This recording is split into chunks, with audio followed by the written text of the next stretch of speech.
Hi, this is Kathleen from Zen Art Supplies. Today, I'll be showing you the step-by-step process of a simple watercolor still life painting. Here are the materials I'll be using. A thick enough watercolor paper, an HB pencil and kneadable eraser for sketching, my espresso palette from Zen Art Supplies, a mixing plate, watercolor brushes from the Turner collection, a jar of clean water, and some paper towels for absorbing excess water. Let's start! For my first layer, I'm using a very light wash of yellow ochre.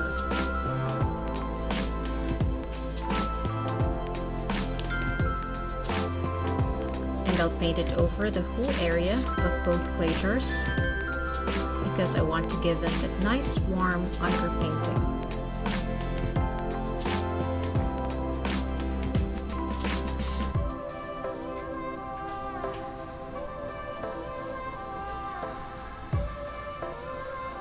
I'll wait for the first layer to dry before moving on to the next one.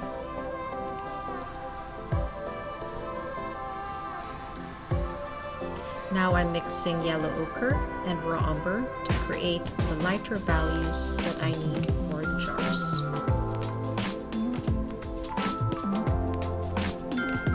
I'm color lifting some off as I made a mistake. It's much easier to do while it's still wet. And I'm dipping my brush directly on the pans whenever I need a more saturated color. I tend to do more wet and dry applications, especially when I'm aiming for a more realistic finish. That's just my own preference. Explore which watercolor techniques work best for your own style of painting.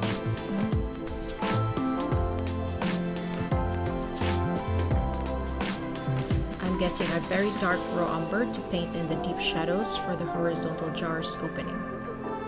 And use a little color pulling technique to create a soft gradient shading.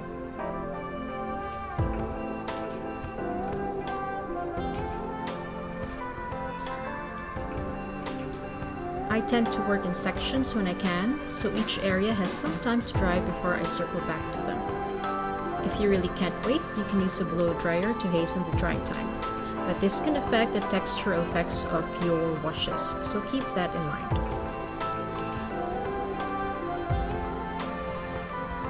Here I'm detailing the jar's handles and slowly working my way towards the body. For bigger areas, I sometimes do wet and wet. It allows the pigment to slowly spread in beautiful textures. If you don't want any hard edges, apply your color on a wet surface and stop before you reach the edges of the wet parts. That way, the edges will remain soft.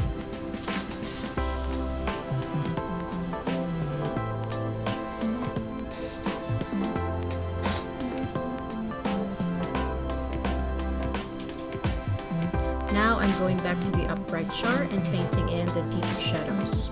The thicker paper will be more forgiving of the heavier washes that you need to do and won't easily buckle. I continue with my color pulling. I add water here and there to lighten the color.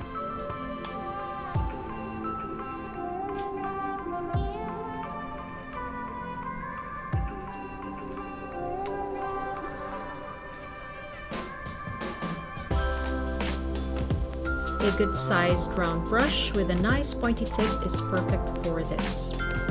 You can use it for washes and to do some detail work as well. It's important to explore what you can do with all your different brushes. Each one gives you a different effect that you can use for different painting techniques. And now I'm defining the contour and curve of the jar's body. When shading, be mindful of the curves or edges and use them to guide you.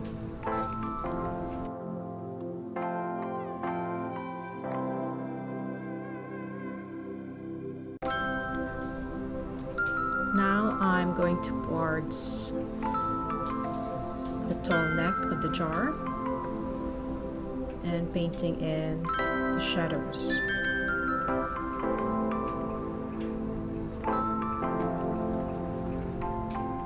Whenever I feel like I'm starting to overwork it, I stop and just wait for it to dry. I can always add another layer later. With watercolor, patience and water control are the first things you need to have.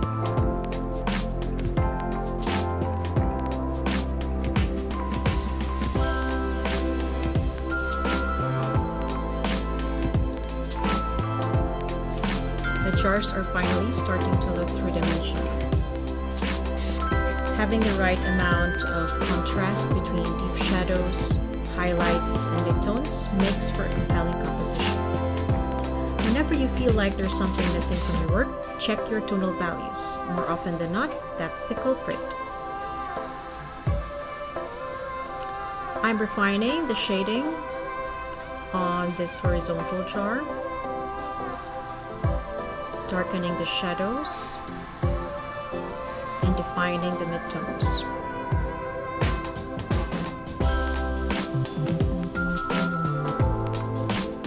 I try my best to shape the shading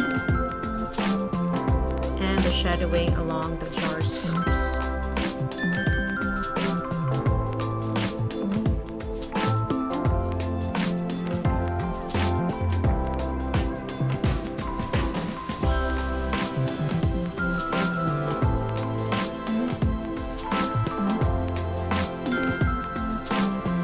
Time when you do this, there's no need to hurry. And when you feel stuck, don't forget to take a break and just come back to it later.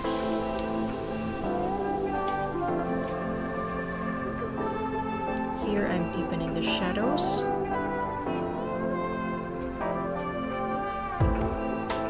Still following along the curves of the jar.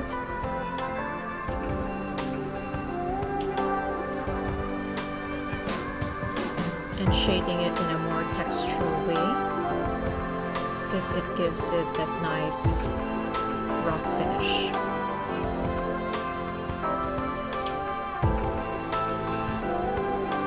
Every little bit here and there makes a huge difference, so train your eye to observe these things so you can properly execute them.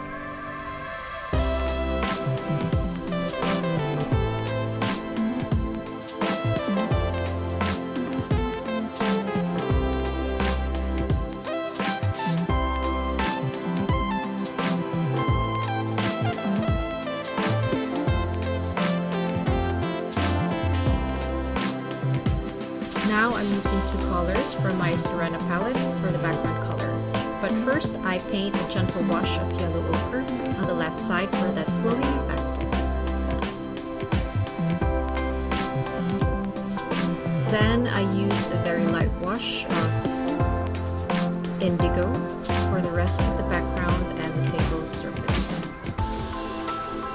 I also switch to a thicker round brush so it's much easier to paint in those brushes.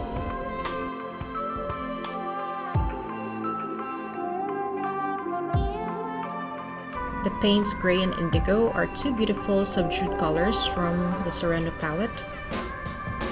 And while the paint is still wet, I add the paints gray in and create a textured gradient that softly frames around the jars.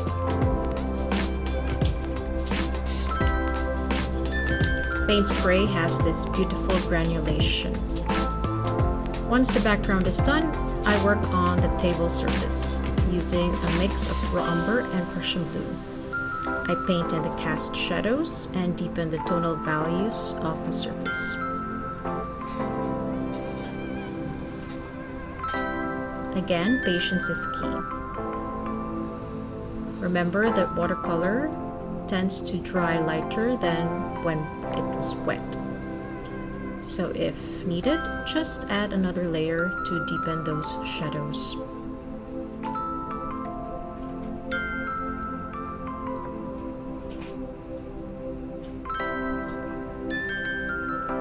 And now I'm adding the midtones of the surface.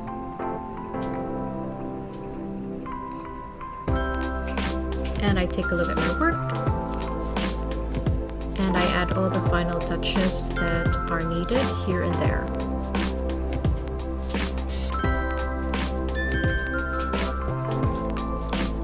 Remember to not overwork it. You don't want to ruin your work when you're almost finished.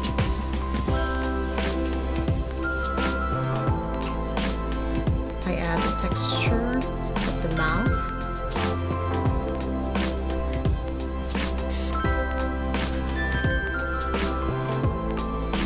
Along the handles.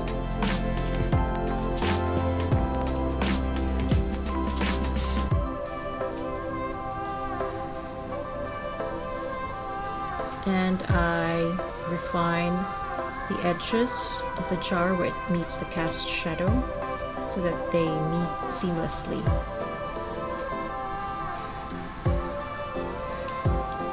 And my simple watercolor still life painting is finally done. I hope you found that helpful, and please comment below if you have any questions. Thank you for watching, and I'll see you in the next one.